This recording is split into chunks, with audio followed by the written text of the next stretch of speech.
Okay. First of all உங்கள் எல்லாருமே நான் இன்வைட் பண்ணுறேன். Thank you for joining. ஆக்சுவலி இது ஃபர்ஸ்ட் லைவுங்கிறனால சில டெக்னிக்கல் எரர் வரலாம். ஏன்னா எனக்குமே எக்ஸ்பீரியன்ஸ் கிடையாது அதில். அது மாதிரி இருந்துச்சுன்னா கொஞ்சம் பேர் பண்ணிக்கங்க. நெக்ஸ்ட் லைவ்ல இருந்து கொஞ்சம் நம்ம ப்ராப்பராக பண்ணிக்கலாம்.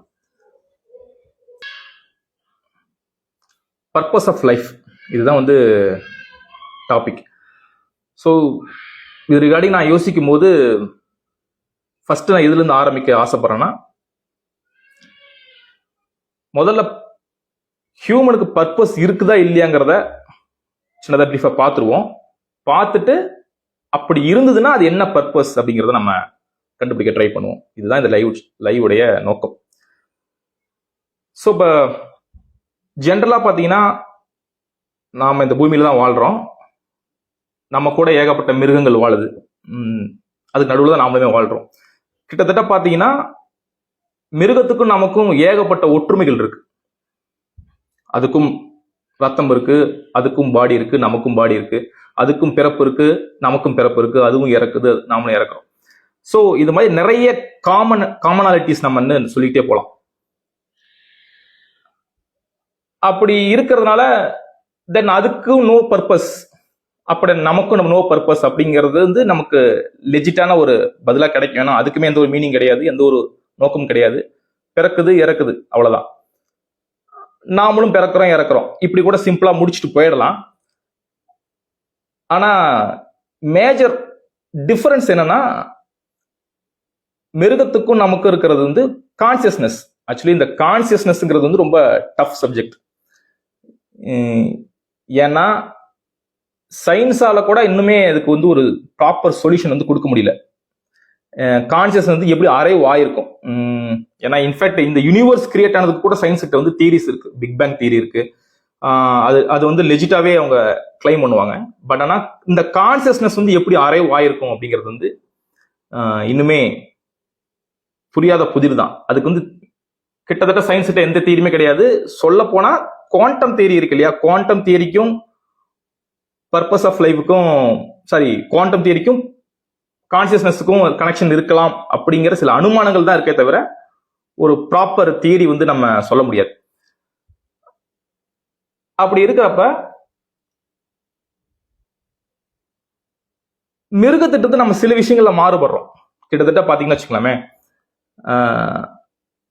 எந்த ஒரு குரங்குகளுமே குரங்குகள் ஏதோ ஒரு விலங்கு எடுத்துப்போம். ஒரு குரங்குமே பாத்தீங்கன்னா இந்த மாதிரி ஒரு மீட்டிங்கை போட்டு பர்பஸ் ஆஃப் லைஃப்னு என்னன்னு டிஸ்கஸ் பண்றது இல்லை. எந்த ஒரு மாடுகளுமே உணவுகளை உற்பத்தி பண்ணி தங்களுக்குள்ள பங்கிட்டு வாழ்றது இல்லை. எந்த ஒரு ஆடுகளுமே தனக்குன்னு ஒரு ட்ரெஸ்ஸை தச்சுக்கிட்டு மானத்தை காப்பாத்திக்கிட்டு அடுத்தவனுக்கு ட்ரெஸ்ஸை தச்சு கொடுத்துட்டு வாழ்றது இல்லை. எந்த ஒரு புலிகளுமே தனக்குன்னு வீடை கட்டிக்கிட்டு அது ஆர்னமெண்டலா அழகுபடுத்திக்கிட்டு மாடி மேல மாடி கட்டி எந்த புலிகளும் வாழ்றது இல்லை. எந்த ஒரு குருவிகளுமே தன்னுடைய குட்டிகளை வந்து ஸ்கூலுக்கு அனுப்புறது இல்லை, காலேஜுக்கு அனுப்புறது இல்லை. அங்க உட்காந்துக்கிட்டு சில குருவிகள் உட்காந்து டீச் பண்ணிட்டு இருக்கிறது இல்லை. எந்த ஒரு யானைகளுமே பேங்க்ல லோன் எடுக்கிறது இல்லை. சாப்பாட்டை சேர்த்து வச்சுக்கிட்டு அதை பகிர்ந்துண்டு, அதாவது எப்படி சொல்றது, ஃபியூச்சரை நோக்கி நகர்த்துறது இல்லை. அதாவது எப்படி சொல்றதுன்னா, இன்னைக்கு நான் ஒரு ஃபுட் அவனுக்கு கடன் கொடுக்குறேன், நாளைக்கு என்ன பண்ணாது வட்டி மூலமா எனக்கு நான் திருப்பி செலுத்துங்கிற கான்செப்ட்லாம் வந்து மிருகங்கள்கிட்ட கிடையாது. இது மாதிரி நிறைய சொல்லிக்கிட்டே போகலாம். மிருகங்கள் விளையாடுவதில்லை, ஸ்போர்ட்ஸ் மிருகங்கள்கிட்ட இல்லை. மற்ற மிருகங்கள் என்டர்டைன்மெண்ட் பண்ணணுங்கிறதுக்காக எந்த ஒரு மிருகங்களும் ஸ்போர்ட்ஸ்ல ஈடுபடுறதில்லை. அதே போல வேற என்ன சொல்லலாம், ஆர்ட் சொல்லலாம். எந்த ஒரு மிருகங்களும் ஆர்ட், டிராயிங், டயக்ராம்ஸ், பிக்சர்ஸ் இதெல்லாம் வந்து என்ன பண்றது இல்லை, வரைகிறது இல்லை.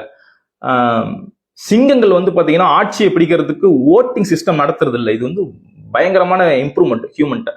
ஏன்னா அதுக்கு தெரிஞ்சதெல்லாம் வந்து ரத்தமும் வயலன்ஸும் தான்.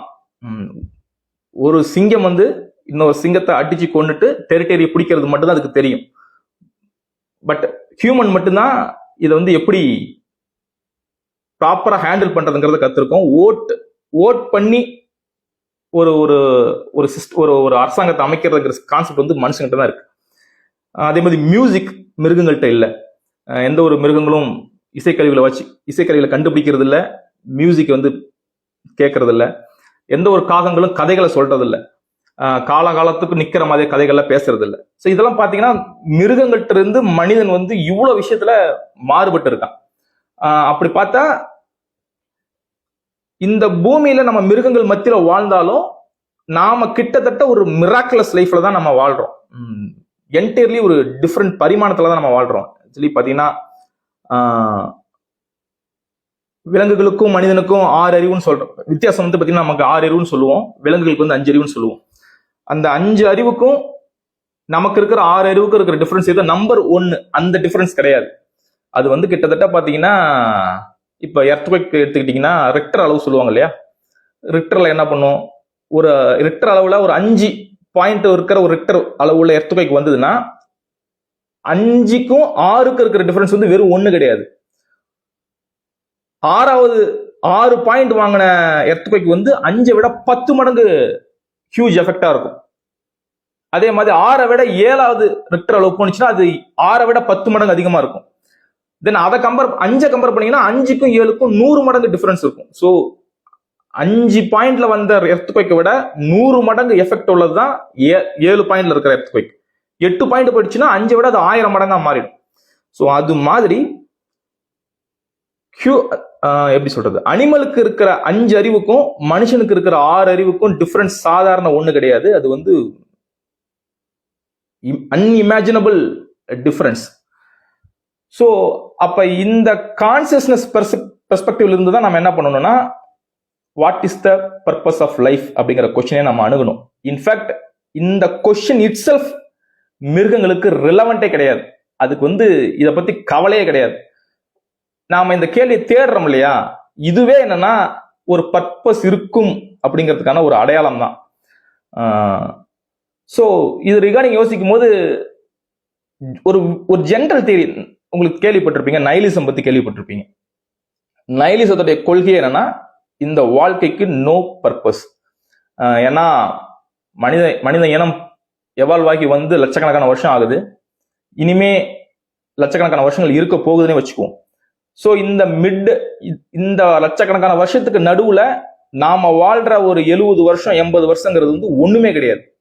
அப்படிங்கிறப்ப அதோடைய பார்வையில லைஃபுக்கு வந்து எந்த ஒரு பர்பஸுமே கிடையாது. அது வந்து கேட்கறதுக்கு லாஜிக்கா இருக்கும். கரெக்ட் தான், பர்பஸ் இருக்கு இல்ல, இதுல என்ன பிரச்சனை அப்படிங்கிறது கூட நமக்கு தோணலாம். இன்ஃபேக்ட் அந்த ஃபீலிங் உங்களுக்கு வந்துச்சுன்னா நமக்கு ஒரு ரிலாக்ஸ்டு ஃபீலிங் கூட வரலாம். ஆனா அதுல வந்து சில பிரச்சனை இருக்கு. நைலிஸ்ல சில பிரச்சனை இருக்கு. என்னன்னா, உங்ககிட்ட வந்து யாராவது ஒரு நைலிஸ்ட் வந்து கேட்கறாங்கன்னு வச்சுக்குவோம், இந்த மாதிரி ஒரு பாயிண்ட் சொல்றாங்க, வாழ்க்கைக்கு பர்பஸே இல்ல அப்படின்னு சொன்னாங்கன்னா, நீங்க வந்து திருப்பி ஒரு கேள்வி கேட்கலாம். என்னன்னா, ஒரு மிருகத்தனமா வாழ்ற ஒரு மனுஷன் ஒரு 8 வயசு பொண்ணை ரேப் பண்ணி கழுத்தறுத்து கிணத்துக்குள்ள தூக்கி போட்ட செய்தியை நீங்க கேட்டீங்கன்னா அது வந்து உங்களுக்கு எந்த ஒரு ரியாக்ஷனுமே கொண்டு வராதா அப்படிங்கிற கேள்வி நம்ம உங்கள்கிட்ட கேட்கலாம். ஏன்னா நைலிசம் பெர்ஸ்பெக்டிவ்ல அதுக்கு வந்து என்ன, நோ மீனிங் தான். ஏன்னா என்ன ஆயிர போகுது, இப்போ ஒரு குழந்தை வந்து ரேப் பண்ணி கொண்டுட்டான், இதெல்லாம் என்ன சேஞ்ச் ஆக போகுது? இதுதான் வந்து நைலிசத்துடைய பெர்ஸ்பெக்டிவ். ஆனா நாம அதை அப்படி அணுக முடியாது. நமக்கு நல்லா தெரியும் இந்த வியூங்கிறது டோட்டலி ராங் அப்படின்னு. ஸோ அப்போ வந்து என்னன்னா, நைலிசம் வைக்கிற பர்பஸே இல்லைங்கிற அந்த பாயிண்ட வந்து நம்ம என்ன பண்ண முடியாதுன்னா முழுமையா ஏத்துக்க முடியாது. ஆனா இப்ப இந்த கேள்வி பர்பஸ் ஆஃப் லைஃப் இருக்கு இல்லையா, இதை வந்து கிட்டத்தட்ட ஒரு 3000-4000 வருஷமா பல பிலாசபர்ஸ் வந்து யோசிச்சிருக்கிறாங்க, ஆன்சரை கண்டுபிடிக்க ட்ரை பண்ணியிருக்கிறாங்க.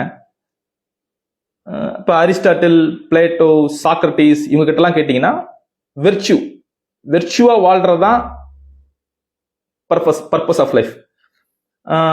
அதே மாதிரி இப்ப ஜேன் பால் சார்ட்டே இருக்கிறாரு, அவரை பொறுத்த வரைக்கும் எக்ஸிஸ்டென்ஷியலிசம் சொல்லுவார். அவரை பொறுத்த என்னன்னா, இந்த யூனிவர்ஸ்க்கு வந்து பெருசா காஸ்மிக் மீனிங் எதுவும் கிடையாது. ஆனா இண்டிவிஜுவல் லெவல்ல நாம நமக்கான பர்பஸை வடிவமைச்சுக்கிட்டு இருக்கிற காலத்துல வாழ்ந்துட்டு போயிடணும். எக்ஸிஸ்டிங்கா இருக்கிற காலத்துல நமக்குன்னு ஒரு மீனிங்கை நாமளே வடிவமைச்சுக்கணும். இது வந்து அவரு கொடுக்குற ஆன்சர். இதே மாதிரி ஆல்பர்ட் கேமு இருக்கிறாரு, அவர் வந்து அப்சர்வேட்டிசம் பத்தி பேசுவார். அவரை பொறுத்த வரைக்கும் என்னன்னா, வாழ்க்கையே வந்து அபத்தமானது, வாழ்க்கையே வந்து முரண்பட்டது, அந்த அபத்தத்தை ஏத்துக்கிட்டு வாழ்றதான் வாழ்க்கையே. அதுக்கு ஒரு இன்ட்ரெஸ்டிங்கான உதாரணம் கூட சொல்லுவார். ஆக்சுவலி கிரீக் மித்தாலஜில வந்து சிசிபஸ் அப்படிங்கிற ஒரு கேரக்டர் இருக்கும். அவனை வந்து என்ன பண்ணுவான்னா, கடவுள்கள் வந்து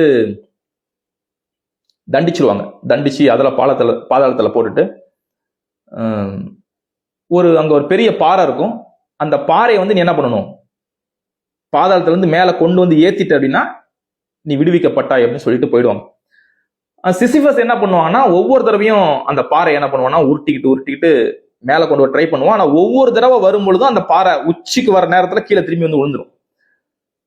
இது வந்து எண்ட்லெஸ் சைக்கிளா போய்கிட்டே இருக்கும். அவனால கடைசி வரைக்குமே அந்த பாறையை மேல கொண்டே வர முடியாது. ஸ்டில் அதுக்காக அவன் எந்த காலத்திலையும் முயற்சியை தவற விட்டதும் கிடையாது.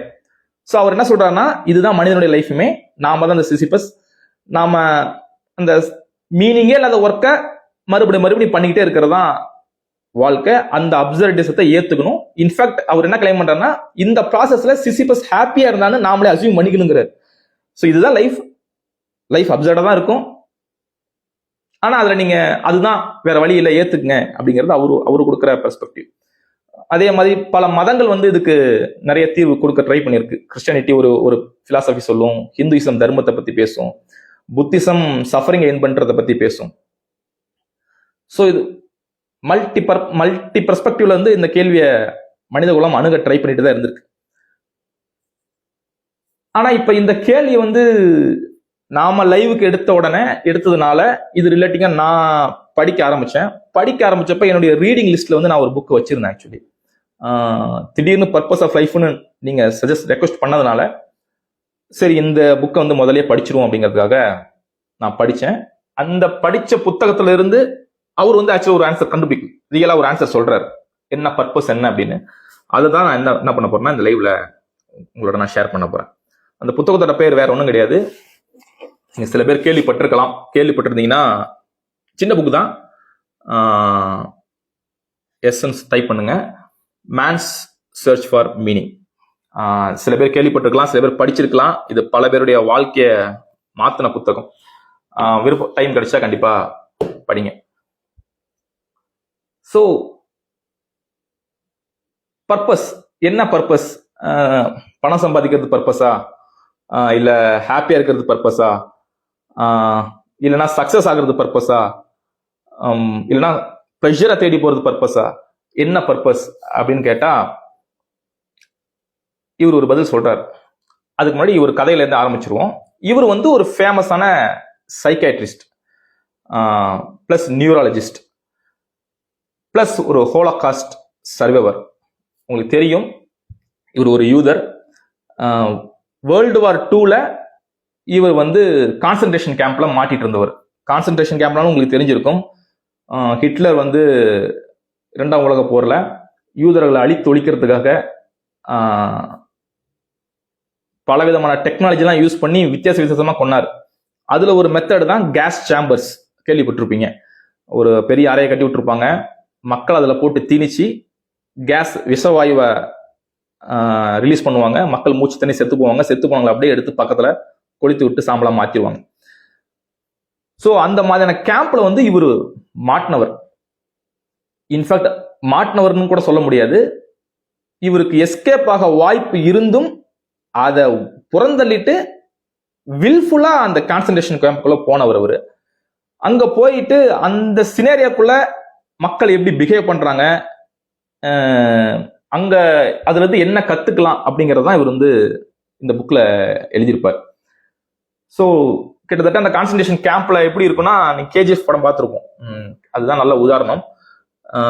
எப்படி மக்களை பிடிச்சிட்டு வருவாங்க, ஒரு பெரிய மைனிங் இருக்கும், வலுக்கட்டாயமா பிடிச்சிட்டு வந்துட்டு உள்ள தள்ளிடுவாங்க. சரியான ஃபுட் இருக்காது, எந்நேரமும் கார்ட்ஸ் வந்து அலர்ட்டாவே இருப்பாங்க, தப்பு செஞ்சா கடுமையா பனிஷ் பண்ணப்படுவாங்க. அந்த படத்தை நம்ம பார்த்துருப்போம் இல்லையா? அது எல்லாமே இந்த மாதிரியான சீன்ஸ் இன்ஸ்பயர் பண்ணி எடுக்கப்பட்ட படங்கள் தான். என்ன ஒரே ஒரு டிஃபரன்ஸ்னா, காப்பாற்றுறதுக்கு யாஷ் மாதிரி அந்த ஹீரோவும் அங்க இருக்க மாட்டாங்க கான்சன்ட்ரேஷன் கேம்ப்ல. பிளஸ் பில்டப் போடுறதுக்கு ஒரு பைத்தியக்காரனும் இருக்க மாட்டான். ஏன்னா பைத்தியமெல்லாம் இருந்தா உடனே கேஸ்ட் தான். ஏன்னா கான்சன்ட்ரேஷன் கேம்புடைய நோக்கமே என்னன்னா யூஸ்ஃபுல்லா இருந்தா மட்டும்தான் அங்க ஒருத்தன் உயிரோடவே இருக்க முடியும். யூஸ்ஃபுல்லா இல்லைன்னா உடனே கொண்டுருவாங்க. ஃபார் எக்ஸாம்பிள் இவரையுமே பிடிச்சிட்டு போகும்போது ஒரு ட்ரெயின் தான், அதுல 200 பேர் தான் போக முடியும். ஆனா அது 1500 பேரை எப்படி சொல்றது நெருக்கி அந்த ஒரு ட்ரெயின்ல கூட்டு வந்து இறக்குனாங்க. அங்க வந்து ஒரு ஜெனரல் நின்றுட்டு இருப்பாரு. அவர் எதுவும் பெருசாலாம் பேச மாட்டாரு. அவர் முன்னாடி எல்லாரும் போய் நிக்கணும். அவருக்கு முன்னாடி போறதுக்கு முன்னாடி எல்லா உடைமைகள், ட்ரெஸ் எல்லாத்தையுமே அவுத்து விட்டுருவாங்க. சாதாரண ட்ரெஸ் தான் கையில கொடுப்பாங்க. அவர் பார்த்துட்டு எதுவும் பெருசாலாம் பேச மாட்டாரு. சும்மா ரைட்டு லெஃப்ட்னா கண்ணை காட்டுவார். ரைட்டுனா டைரக்டா கேஸ் சாம்பருக்கு அனுப்பிடணும். அவனை அப்பயே கொண்டுடுவாங்க, அப்பயே வந்து சாம்பல் ஆக்கிடுவாங்க. லெஃப்ட்னு சொன்னா மட்டும்தான் உயிரே பொழைக்க முடியும். ஒரு 1000 பேர் போனாங்கன்னா 900 பேர் டைரக்டா கேஸ் சாம்பருக்கு தான் போவானுங்க. ஏன்னா அவங்களுடைய கிரைட்டீரியாவே என்னன்னா உடம்பு சரியில்லாதவன், இந்த ஊனமா இருக்கிறவங்க, பைத்தியமா இருக்கிறவங்க, நோஞ்சான், யாரெல்லாம் யூஸ் இல்லையோ அவங்களாம் இவங்களுக்கு யூஸ் கிடையாது. ஸோ அவங்கள வச்சு எந்த ஒரு வேலையும் வாங்க முடியாது இல்லையா? ஸோ அவங்களெல்லாம் டைரக்டாவே கொண்டுடுவாங்க. ஓரளவுக்கு நல்லா இருக்கிற ஆளுங்க உயிர் பிழைக்க வாய்ப்பு இருக்கு. அது மாதிரி உயிர் பிழைக்க வாய்ப்பு இருக்குன்னா மீன்ஸ் வெளியே இல்ல, அந்த கேம்புக்குள்ள உயிர் பிழைக்க வாய்ப்பு இருக்கு. இந்த உயிரோட இருக்கிறவங்க வச்சு வலுக்கட்டாயமான வேலைகளை பயங்கரமா வாங்குவாங்க. அது மாதிரி இவரை செலக்ட் பண்ணும் போது இவர் வந்து கேம்புக்குள்ள மாட்டிக்கிறாரு.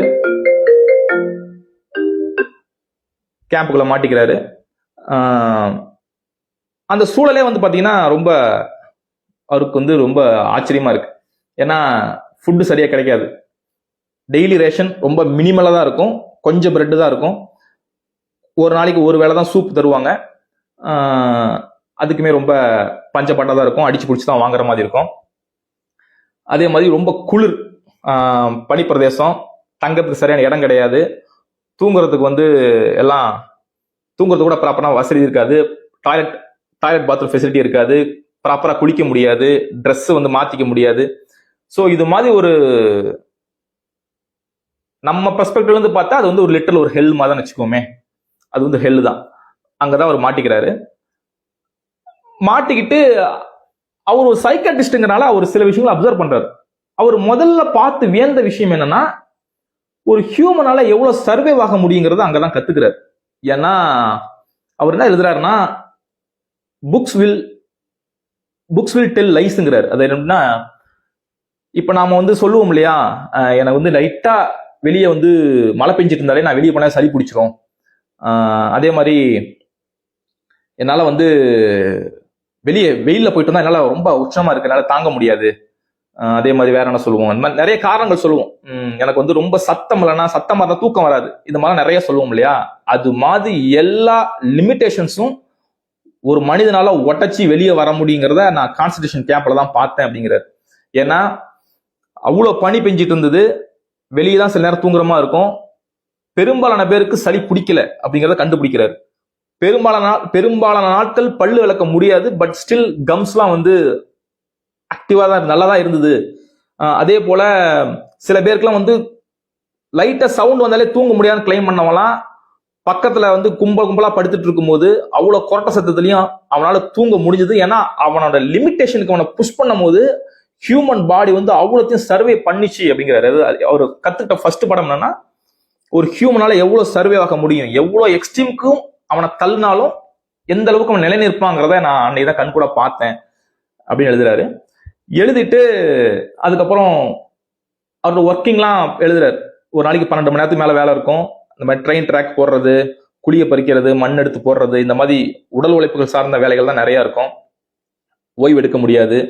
கொஞ்சம் அரட்டடிக்கிற மாதிரி திரும்புற மாதிரி இருந்தா உடனே காட்ஸ் வருவாங்க, அடி வெளுத்து கட்டுவாங்க.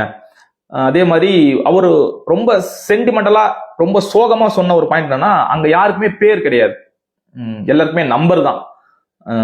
நம்ம கேஜிஎஃப் படத்துல கூட பார்த்துருப்போம். உள்ள போன உடனே ஃபர்ஸ்ட் உடம்புல ஒரு நெருப்பு வச்சு ஒரு முத்திரை குத்துவாங்க. குத்திட்டு எல்லாருக்குமே சட்டையை போட்டு விடுவாங்க. சட்டையில ஒவ்வொருக்கு நம்பர் இருக்கும். யாருமே பேர் சொல்லி கூப்பிட மாட்டாங்க. சோ அங்க வந்து அவர் என்ன சொல்றாருன்னா, பேர் சொல்லி கூப்பிடாதது அவ்வளோ ஒரு மன வலியை தந்தது அப்படின்னு எழுதுறாரு. ஏன்னா நமக்கே எடுத்துக்கலாமே. இப்ப நம்மளை வந்து ஸ்கூல்ல படிச்சிருப்போம், சின்ன வயசுல படிச்சிருப்போம். ஒரு 20 வருஷம் கழிச்சு ஸ்கூல் ஃப்ரெண்டை பாக்குறோம்னு வச்சுக்கலாமே. அவங்க வந்து நம்ம பேரை மறந்துட்டாங்க, நம்ம பேர் என்னன்னு ஞாபகம் இல்லைன்னா நம்ம உடனே ஹர்ட் ஆயிடுவோம். அவன்கிட்ட அதுக்கப்புறம் ரிலேஷன்ஷிப்பை மெயின்டைன் பண்ண மாட்டோம். ஏன்னா பெயர் என்பது நம்மளுடைய அடையாளம். நம்ம பேரை ஒருத்தன் தப்பா ப்ரொனவுன்ஸ் பண்ணா கூட அது நம்மளால ஏத்துக்க முடியாது. ஆனா அவர் என்ன சொல்றாருன்னா, கான்சன்ட்ரேஷன் கேம்ப்ல வந்து எவனுக்குமே பேரே கிடையாது, எல்லாமே மியர் நம்பர்ஸ். ஒரு அனிமலை கூப்பிடுற மாதிரி தான். சாப்பாடுக்கு ஒரு வேலையை சொல்லணுமா, 10ஆம் நம்பர், இந்த பக்கம் வா, அந்த பக்கம். லைக் உங்களுக்கு புரியுதுன்னு நினைக்கிறேன். ஒரு அடையாள சிதைவு அது. அது வந்து நான் ரொம்ப மிகுந்த மனவழியை தந்தது அப்படின்னு எழுதுறாரு. அதுக்கப்புறம் ஃபுட்லாம் இல்லாதனால ஒரு ஸ்டேஜ்ல வந்து கேனபிலிசமே ப்ரோக் அவுட் ஆயிடுச்சு. கேனபிலிசம்னா பஞ்சத்துல வந்து மனிதர்கள் இறந்த பிணங்களை சாப்பிட வேண்டிய நிலைமை உருவானுச்சு. டெத் வாஸ் காமன் அப்படின்னு எழுதுறாரு. ஃபர்ஸ்ட் டைம் பார்க்கும் போது ஒருத்தன் செத்தானா ரொம்ப பரிதாபப்பட்டோம். ஆனா தினம் தினம் சாவை பார்த்தா பெருசா இந்த சென்டிமெண்டா கனெக்ட் ஆகல. ஏன்னா இவருமே டாக்டர். சில நேரம் இவர் கடினமான வேலைகளுக்கு மத்தியிலையும் அங்க வந்து சிக்குன்னு ஒரு சில பேர் உடம்பு சரியில்லாம போயிட்டா டெம்பரரியா மருத்துவம் பார்க்கறதுக்கு சில ஏரியா வச்சிருப்பாங்க. அந்த மாதிரி ஆளுங்களுக்கு வந்து மருத்துவம் மீன்ஸ் அவங்கள சரிப்படுத்துறதுக்கு வந்து இவர் அலோகேட் பண்ணுவாங்க. இவர் அலோகேட் பண்ணப்ப ஒருத்தன் வந்து இறந்து போயிட்டான். ஆனா இறந்து போனவனா டெட் பாடி என்ன பண்ணுவாங்க, இழுத்து ரோட்ல போட்டு வச்சிருக்காங்க. இவர் வந்து சூப் அப்ப சாப்பிட்டு இருக்கிறாரு.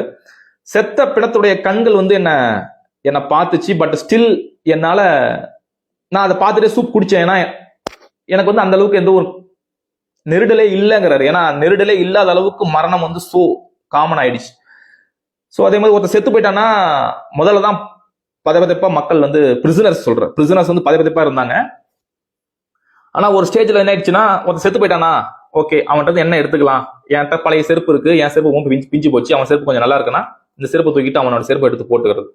ஸோ இந்த அளவுக்கு வந்து மனிதனுடைய மொராலிட்டி வந்து சிதைந்த, மனிதனுடைய உயிருக்கு வேல்யூவே இல்லாத ஒரு இடமா தான் வந்து கான்சன்ட்ரேஷன் கேம்ப் இருந்தது. இப்படிலாம் சஃபரிங் ஆகிட்டு ஒரு 3 வருஷத்தை கழிச்சு அவர் வந்து விடுதலை ஆகிறாருன்னா ஹிட்லருடைய படைகள் தோற்கடிக்கப்படுது. 1945 போர் எண்ட் ஆகுது. இவரு கூட வந்து சில பேர் வந்து ரிலீஸ் ஆகி வராங்க. பெரும்பாலான பேர் செத்துட்டாங்க. சொற்பமான மக்கள் மட்டும்தான் கேம்ப்ல இருந்து வெளியே வராங்க. ஆனா இவர் நோட்டீஸ் பண்ண ஒரு முக்கியமான பாயிண்ட் என்னன்னா, அப்படி வெளியே வந்த யாருமே இவரு கூட போனவங்கள பெஸ்டான பீப்புள் கிடையாது. இவரை விட பிசிக்கலா உடல் அளவுல பலமுள்ளவங்களா இருந்த நிறைய பேரா இருக்கட்டும், இளைஞர்களா இருக்கட்டும், சில பேர் லக்கில் பொழைச்சவங்களா இருக்கு. லக்கில் மீன்ஸ் சில பேர் காட்ஸுடைய காக்கா பிடிச்சி அவங்களுக்கு வந்து அடிபணிஞ்சு வேலை செஞ்சு நேக்கு போக்கா சூதுவாதோட வாழ்ந்துட்டு இருந்த பல பேரா இருக்கட்டும், இவங்க எல்லாரை காட்டிலும் வெளியே வந்தவங்க யாருமே வந்து சிறந்த பீப்புள் கிடையாது. ஆனாலும் இவங்க தான் பொழைச்சு வந்தாங்க. பல பேர் வந்து உள்ள செத்து போயிட்டாங்க. அப்ப இதுக்கு என்ன காரணம் அப்படிங்கறதா அவருடைய தேடல். இதுக்கு என்ன காரணம், இதுக்கு பேக்ல என்ன இருக்கு, எதனால இவங்களால இந்த ஹெல்ல வந்து சர்வே ஆகி தாங்கிக்கிட்டு வெளியே வர முடிஞ்சது அப்படின்னு அனலைஸ் பண்ணிட்டு வெளியே வந்து ஒரு ரிப்போர்ட்டை எழுதுறாரு, ஒரு புக் எழுதுறாரு. அந்த புக்கு தான் இந்த புக். அவருடைய அனுபவங்கள்ல இருந்து ஒரு விஷயத்தை அவர் கத்துக்கிறார். இன்ஃபேக்ட் அது ஒரு தெரப்பியாவே மாத்துறாரு. அவரு கண்டுபிடிச்ச தெரப்பிக்கு பேர் தான் லோகோ தெரப்பி. ஆக்சுவலி உங்களுக்கு சைக்காலஜி பத்தி தெரிஞ்சிருக்கும்னு நினைக்கிறேன். சைக்காலஜில பாத்தீங்கன்னா சைக்கோ அனாலிசிஸ்னு ஒரு டிபார்ட்மெண்ட் இருக்கு. அதுல வந்து சிக்மண்ட் ஃப்ராய்ட், அவர் தான் வந்து சைக்கோ அனாலிசிஸ் ஃபாதர் ஃபிகர். அவரை பொறுத்த வரைக்கும் ஒரு மனிதனுடைய ஃபண்டமெண்டல் டிரைவ் என்னன்னா பிளஷர். இன்னும் சரியா சொல்லணும்னா செக்ஷுவல் பிளஷர். ஒரு மனுஷன் அவனுக்கு அடியில செக்ஷுவல் இன்டென்ஷனோட தான் ஆப்ரேட் ஆகிறான். இன்ஃபேக்ட் நீங்க எடுக்கிற எந்த ஒரு முடிவா இருக்கட்டும், எந்த ஒரு டெசிஷனா இருக்கட்டும், நீங்க பேசுறதா இருக்கட்டும், அல்லது உங்களுக்கு வர கனவுகளா இருக்கட்டும், எல்லாத்துக்கு அடியிலுமே அவரை பொறுத்த வரைக்கும் செக்ஸ் தான் இருக்கு. அதுதான் வந்து மனித இனத்தை இயக்குகிற ஃபோர்ஸ், ஃபண்டமெண்டல் ஃபோர்ஸ் அப்படிங்கிறது அவருடைய கிளைம். அவருடைய சில கருத்துக்கெல்லாம் வந்து சைக்காலஜியை புரட்டி போட்டுச்சு. இன்ஃபேக்ட் அந்த சிலதெல்லாம் கேள்விப்பட்டிருப்பீங்க, இட், ஈகோ, சூப்பர் ஈகோங்கிற கான்செப்ட்லாம் சொல்லியிருப்பாரு. அந்த கான்செப்டா இருக்கட்டும், எடிபஸ் காம்ப்ளெக்ஸ்னு ஒரு கான்செப்ட் சொல்லியிருப்பாரு. அது எல்லாமே ரொம்ப கான்ட்ரவர்ஷியலான கான்செப்ட், பட் ஆனா சைக்காலஜில வந்து ரொம்ப பவர்ஃபுல்லான கான்செப்ட். அதுல இட், ஈகோ, சூப்பர் ஈகோலாம் கேள்விப்பட்டிருப்பீங்க. ஃபார் எக்ஸாம்பிள், இட்டுங்கிறது ஒரு மனிதனுடைய பேசிக் இன்ஸ்டிங். ஃபார் எக்ஸாம்பிள், இப்போ ஒரு குழந்தை இருக்குன்னா அந்த குழந்தைக்குள்ள முதல்ல இட்டு தான் ஃபார்ம் ஆகும். இட்டுங்கிறது என்னன்னா, எனக்கு ஒரு பொருள் வேணும், அது இப்பவே வேணும், உடனே வேணும், அது என்ன விளைவுகள் ஏற்படுத்தல எனக்கு கவலை கிடையாது. அந்த டிரைவ் இருக்கு இல்லையா? இப்போ ஒரு குழந்தை வந்து ஒரு மாம்பழம் கேட்டு அடப்பிடிக்குதுன்னா அதை பொறுத்த வரைக்கும் எனக்கு இப்பயே வேணும், அது வந்து அதோட இன்டென்ஷன். அதுதான் வந்து இட்டு. இதுக்கு மேல குழந்தை வளரதான் அதுக்கு மேல வந்து ஈகோ, சூப்பர் ஈகோலாம் ஃபார்ம் ஆக ஆரம்பிக்கும். சூப்பர் ஈகோனா வேற ஒண்ணும் கிடையாது, மொராலிட்டி, அதாவது சமுதாயத்தால சொல்லப்படுகிற கருத்துக்கள், அதாவது ரிலிஜியனா இருக்கலாம், பேரண்ட்ஸா இருக்கலாம், ஸ்கூலா இருக்கலாம், டீச்சர்ஸா இருக்கலாம். இவங்க எல்லாருமே என்னன்னா, நீ இப்படிதான் வாழணும், இதுதான் சரி, இதுதான் தப்புன்னு வரையறுக்கிறோம் இல்லையா? இது எல்லாமே ஒரு மனுஷனுக்குள்ள சூப்பர் ஈகோவா ஃபார்ம் ஆகிட்டே வரும். இந்த சூப்பர் ஈகோவையும் இட்டையும் மேனேஜ் பண்றதுக்கான ஒரு எலமெண்ட் தான் ஈகோ. ஈகோனா நம்ம நினைக்கிற ஈகோ கிடையாது, ஒரு ஹியூமனுக்குள்ள இருக்கிற அந்த ஒரு 3 பிரிவை பிரிக்கிறார் சோலை. அந்த ஈகோவுடைய வேலை என்னன்னா, எப்படி சூப்பர் ஈகோவை அஃபெக்ட் பண்ணாம இந்த இட்டுடைய ஆசைகளை நிறைவேற்றுவது, எந்தெந்த வழிகளில் நிறைவேற்றினா எது சேஃப் அப்படிங்கறத மேனேஜ் பண்றதுதான் ஈகோவுடைய பர்பஸ். ஃபார் எக்ஸாம்பிள், இப்ப நமக்கு வந்து ஒரு மாம்பழம் சாப்பிடணும்னு ஆசை இருக்குன்னு வச்சுக்கலாம். ஆனா அந்த மாம்பழம் வந்து பக்கத்து வீட்டுக்கார மாம்பழம்னா நாம உடனே எடுத்து அது பேர் திருட்டு இல்லையா? ஏன்னா அது திருட்டுன்னு சொல்றது எதுனா சூப்பர் ஈகோ. அடுத்தனுடைய ப்ராப்பர்ட்டி நீ கை வச்சுனா அது திருட்டுன்னு சொல்றது சூப்பர் ஈகோ. ஆனா இட்டுக்கு அதை பத்திலாம் கவலை கிடையாது, எனக்கு மாம்பழம் வேணும்னா வேணும். ஆனா இப்ப இந்த நடுவில் வந்துட்டு ஈகோ தான் அதை என்ன பண்ணும்னா மேனேஜ் பண்ணும். இல்ல இப்படி இந்த வழியில போனீங்கன்னா நீ மாட்டிக்குவ, இதை அடையறதுக்கு வேற வழி இருக்கு, லீகலான வழி தான் இருக்கான்னு பார்ப்போம் அப்படின்னு சொல்லிட்டு இட்டை தடுத்து அதை வந்து ப்ராப்பரான பாதைக்கு கொண்டு வர்றதுதான் ஒரு ஈகோவுடைய வேலை. இதே தான் ஒரு பொண்ணுக்கும். ஃபார் எக்ஸாம்பிள், இப்ப யாராவது அவர் இதுதான் எழுதுறாரு, அது வந்து ஃபண்டமெண்டல் டிரைவ் வந்து செக்ஸ் தான் இல்லையா? ஸோ ஒரு ஒரு ஒரு பெண்ணுக்கு ஆனாலும் சரி, ஒரு பெண்ணை பார்க்கும்போது ஒரு ஆணுக்கும் சரி, அல்லது ஒரு ஆணை பார்க்கும்போது பெண்ணுக்கும் சரி, அந்த செக்ஷுவல் டிரைவ் தான் வந்து கம்ப்ளீட்டா ஆப்ரேட் ஆகும். இதை பொறுத்த வரைக்கும் அடையணும்னு இருக்கும். சூப்பர் ஈகோ வந்து தப்புன்னு சொல்லும், ஈகோ வந்து இது ரெண்டுக்கும் நின்று நடுவில் மேனேஜ் பண்ணி இல்ல இது பண்ணினா நீ மாட்டிக்குவே, இது தப்பு, அடக்கி ஒடுக்கும். இந்த அடக்கி ஒடுக்கப்பட்ட ஆசைகள்லாம் வந்து நைட்ல கனவுல வெளியே வரும். அதுக்கு இன்டர்பிரேஷன் ஆஃப் ட்ரீம்னே ஒரு புக் எழுதியிருப்பார் சிக்மண்ட் ஃப்ராய்ட். அது வந்து ரொம்ப பவர்ஃபுல்லான புக்கு, முடிஞ்சா படிங்க. எல்லா கனவுகளுக்கு அடியிலையுமே ஒரு செக்ஷுவல் இன்டென்ஷன் இருக்கு அப்படிங்கிற மாதிரி ஒரு சொல்லுவாரு. Dreams are not random. இது எல்லாமே சிக்மண்ட் ஃப்ராய்டோடைய கோர் கான்செப்ட். ஸோ அவரை பொறுத்த வரைக்கும் ஃபண்டமெண்டல் டிரைவ் வந்து செக்ஸ். அதே மாதிரி ஆட்லர்னு ஒருத்தர் இருக்கிறார், அவரை பொறுத்த வரைக்கும் பவர் தான் மனுஷனை இயக்கிற ஃபண்டமெண்டல் ஃபோர்ஸ். மனுஷன் வந்து பவருக்காக தான் போராடுறான். இன்னொருத்தனை விட, என் பக்கத்துல இருக்கிறவனை விட நான் மேம்பட்டவனா இருக்கணும். இதுதான் வந்து ஒவ்வொரு மனுஷனுடைய எண்ணம். ஸோ ஆளுகிற எண்ணம் தான் வந்து மனிதனை வந்து ஆட்டுவிக்குது. இது வந்து ஆட்லருடைய கான்செப்ட். நான் ஆட்லரை பத்தி படிச்சது கிடையாது, சிக்மண்ட் ஃப்ராய்டை பத்தி படிச்சிருக்கேன், நான் ஆட்லரை படிச்சது கிடையாது. மேபி கார்ல் மார்க்ஸுடைய பிலாசபிக்கு அடியில் இருக்கிற சைக்காலஜியை அவரு வெளிப்படுத்தியிருக்க வாய்ப்பு இருக்குன்னு நான் நினைக்கிறேன். படிக்கும் போது பார்க்கலாம், வாய்ப்பு கிடைச்சா ஆட்லரை படிக்கலாம். ஸோ இது மாதிரி அந்த காலத்துல வந்து சிக்மண்ட் ஃப்ராய்டு, கார்ல் யுங், ஆட்லர், ஓட்டோ ரேங்கன், இந்த மாதிரி சைக்கோ அனலிஸ்ட் நிறைய பேர் இருந்தாங்க.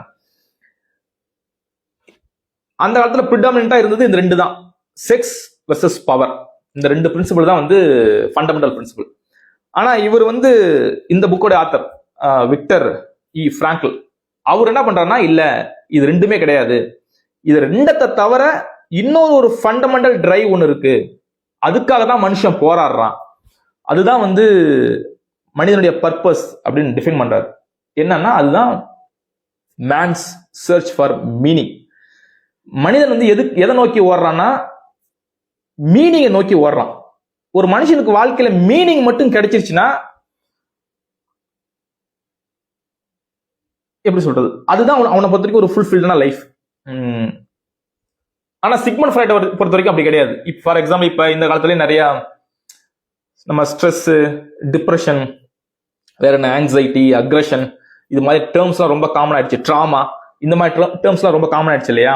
இப்போ சிக்மண்ட் ஃப்ராய்டு ட்ரீட்மெண்ட்டுக்கு போனீங்கன்னா அவர் என்ன பண்ணுவாருன்னா உங்களோட பாஸ்ட்டை நோண்டுவார். ஃபர்ஸ்ட் உங்க பாஸ்ட்ல என்னென்ன நடந்தது, நீங்க உங்களோட செக்ஷுவல் ஆசைகள் எங்க முடக்கப்பட்டுச்சு, உங்களை யாரு செக்ஷுவலா அபியூஸ் பண்ணா, இந்த இந்த மைண்ட் செட்டை தான் உங்களுக்கு ட்ரீட்மெண்ட்டே கொடுப்பாரு. சக்சஸ் ஆகும் கண்டிப்பா. சில பேர் ரிலீஸ் பண்ணி விடுவாரு. அதுக்கப்புறம் அவனுடைய மனத்தடைகள்ல இருந்து மீண்டெழுந்து வாழ்க்கைய சரியாக்கணும் நிறைய பேர் இருக்காங்க. சோ அவரை பொறுத்த வரைக்கும் பாஸ்ட்ல நீ பாதிக்கப்பட்டிருக்க, அதனால நீ பிரசன்ட்ல இப்படி இருக்க. சோ பாஸ்ட சரி பண்ணிட்டா, பாஸ்ட்ல இருக்கிற ஓட்டை அடைச்சா பிரசன்ட் வந்து நல்லா ஆகும். இது வந்து சிக்மண்ட் ஃப்ராய்டு ட்ரீட்மெண்ட் மெத்தட். ஆனா அதுல இருந்துட்டு தான் இப்ப நம்ம வந்து நிறைய பேர் காமன் ஆக்கிட்டோம் இந்த டேர்ம்ஸ்லாம். ஆக்சுவலி இந்த ஸ்ட்ரெஸ், டிப்ரெஷன், ட்ராமா இதெல்லாம் வந்து ரொம்ப பெரிய டேர்ம்ஸ். ஆனா இந்த காலத்துல வந்து அதை ரொம்ப சர்வசாதாரணமா நம்ம பயன்படுத்திட்டு இருக்கோம். எல்லாருக்குமே இருக்கிற மாதிரி நம்ம பேசிட்டு இருக்கோம். யூடியூப்ல கூட நிறைய ஆட்லாம் வரும். உங்களுக்கு வந்து நீங்க சோம்பேறித்தனமா இருக்கீங்களா, அதுக்கு காரணம் நீங்க கிடையாது, உங்களுடைய பாஸ்ட் ட்ராமா தான் காரணம், சின்ன வயசு ட்ராமா தான் காரணம். இப்படி வந்து எல்லாருக்குமே ட்ராமா அப்படிங்கிற மாதிரி நம்ம கொண்டு வந்துட்டோம். அது என்ன பொறுத்த வரைக்கும் அது பயங்கரமான மிஸ்லீடிங். இது எல்லாமே சைக்காலஜி சம்பந்தப்பட்ட டேர்ம்ஸ். ஒரு ஸ்ட்ரெஸ்ஸுக்குன்னு ஆக்சுவலி சைக்காலஜியில் ஒரு லிமிட் இருக்கு. இந்த லெவலுக்கு போனாதான் ஸ்ட்ரெஸ், இந்த லெவல் அட்டைன் பண்ணாதான் அதுக்கு பேர் டிப்ரெஷன். அதுக்குன்னு ஒரு மீட்டர் வச்சிருப்பாங்க. அதை அட்டைன் பண்ணாத வரைக்கும் மருந்தே கொடுக்கக்கூடாது சைக்காலஜியில். அது உங்களுக்கு தெரிஞ்சிருக்கும். சைக்காலஜியில் பார்த்தீங்கன்னா கவுன்சிலிங் சைக்காலஜின்னு இருக்கும், கிளினிக்கல் சைக்காலஜின்னு இருக்கும், அதுக்கு அடுத்த லெவல் தான் சைக்காட்ரின்னு போகும். ஸோ ஆனால் என்னன்னா இப்போ இந்த காலத்தில் நம்ம எல்லாருக்குமே ஒரு காரணம் கற்பிக்க ஆரம்பிச்சிட்டோம். எல்லாருக்குமே ஸ்ட்ரெஸ், எல்லாருக்குமே ட்ராமா அப்படின்னு. அப்படி போறது என்னன்னா நம்முடைய இயலாமையை மறைக்கிறதுக்காக நாம சொல்லுகிற சப்பக்கட்டு காரணங்களா தான் இப்போ ஓடிட்டு இருக்கு. சோ ஆனா இவர் என்ன சொல்றாரு, இந்த விக்டரி ஃபிராங்க்ல என்ன சொல்றாருன்னா, ஒரு மனுஷன் வந்து ஏன் டிப்ரெஷன் ஆகிறான், ஏன் ஸ்ட்ரெஸ் ஆகிறான்னா, அவன் தன்னுடைய வாழ்க்கையில மீனிங்கை கண்டுபிடிக்காதனாலதான் டிப்ரெஷன் ஆகிறான். அவன் மட்டும் மீனிங்கை கண்டுபிடிச்சிட்டான்னா நிறைய கேஸ்ல, ஏன்னா அவரு சைக்காட்ரிஸ்ட் தான், அவரு நிறைய பேஷண்ட் வந்து ட்ரீட் பண்ணியிருக்கிறாரு. டிப்ரெஷன் வரவங்க, ஆங்ஸைட்டி வரவங்கள்ட்ட வந்து அவங்களுடைய மீனிங் அவர் கண்டுபிடிக்க வைக்கிறது மூலியமா அந்த டிப்ரெஷனும் ஸ்ட்ரெஸ்ஸும் நீங்கிறத வந்து அவர் எழுதுறாரு. அதுக்கு நிறைய பேர் விட்னஸா இருந்திருக்கிறாங்க. அந்த தெரப்பிக்கு பேர் தான் லோகோ தெரப்பி. லோகோனா வேற ஒன்றும் கிடையாது. லோகோஸ்ங்கிறது கிரீக் வேர்டு. அதோடைய மீனிங் வந்து லோகோக்கு மீனிங் தான். ஸோ மீனிங் தெரப்பி தான் அது பேரு. ஸோ ஏன் இந்த முடிவுக்கு ஒரு வந்தார் அப்படின்னா,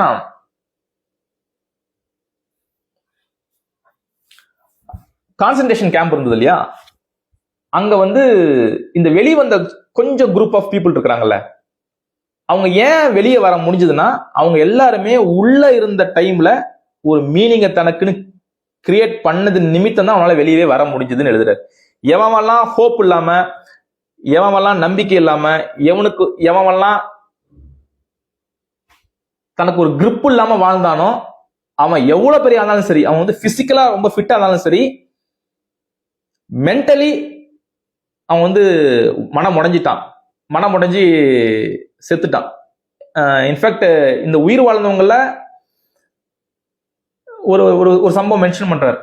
ஃபார் எக்ஸாம்பிள், நிறைய பேர் வந்து 1944 நினைக்கிறேன், 44 கிறிஸ்மஸ் டைம்ல நிறைய பேர் கொத்தா செத்தாங்க அப்படின்னு எழுதுறாரு. காட்ஸ் கொல்லாம இவங்களவே செத்துட்டாங்க. ஏன் அப்படின்னா, நிறைய பேருக்கு வந்து இந்த கிறிஸ்மஸ்ல வந்து ஒரு விடிவு காலம் பிறக்கும்னு நிறைய பேர் நம்பிட்டு இருந்தான். ஆனா அந்த கிறிஸ்மஸ் வந்து ஒரு மாற்றத்தை தராத கிறிஸ்மஸா இருந்ததுனால அந்த கிறிஸ்மஸ் டைம்ல நிறைய பேர் வந்து செத்துட்டான். அப்ப பாருங்க, அப்ப அவர் என்ன எழுதுறாருன்னா, ஒரு மனுஷன் மட்டும் ஹோப்ஃபுல்லா இருந்தான்னா, நம்பிக்கையா இருந்தான்னா, அவனுடைய சஃபரிங் எவ்வளவு இருந்தாலும் சரி, அவனால வந்து என்னன்னா மீண்டு வர முடியுது. அந்த நம்பிக்கை வந்து அவனோட உசுரை காப்பாத்திட்டு இருக்கு. ஒன்ஸ் நம்பிக்கை உடைஞ்சிருச்சுன்னா அவன் எவ்வளவு பலசாலி இருந்தாலும் சரி, அவன் வந்து சீக்கிரமாவே இறந்துருவான். இன்னொரு உதாரணம் சொல்றாரு, நைலிசத்தை பத்தி ஒரு உதாரணம் சொல்றாரு. என்ன சொல்றாருன்னா, ஒரு பிரிசனருக்குலாம் வந்து இனிமே நம்ம பொழைக்க மாட்டோம், இனிமே நம்ம எஸ்கேப் ஆக மாட்டோம் அப்படிங்கிற மைண்ட் செட் வந்ததுனால அவனுக்குள்ள